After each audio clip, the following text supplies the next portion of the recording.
افواج پاکستان سے اظہار یکجہتی کے لیے گورنمنٹ سینٹرل ماڈل اسکول ریٹی گنج روڈ لاہور کی جانب سے پروقار تقریب کا انعقاد کیا گیا۔ منعقد ہونے والی تقریب میں ایم پی اے میڈم سنبل ملک، پرنسپل سید عبدالواحد اور طلباء کی کثیر تعداد نے شرکت کی۔ افواج پاکستان سے اظہار یکجہتی کے لیے ریلی بھی نکالی گئی۔ ایم پی اے میڈم سنبل ملک نے طلباء سے اپنے خطاب میں قومی اتحاد کی اہمیت پر زور دیتے ہوئے مسلح افواج کی غیر متزلزل حمایت کا اظہار کیا۔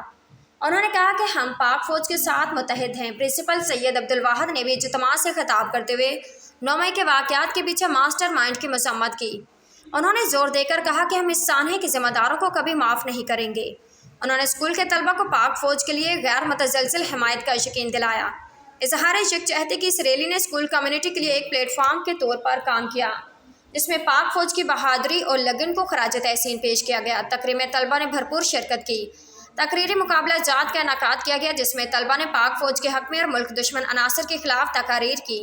طلباء نے بینرز آویزہ کیے اور مسلح افواج کی حمایت میں نعرے لگائے۔ H M Fayyaz, PNP news channel, Lahore.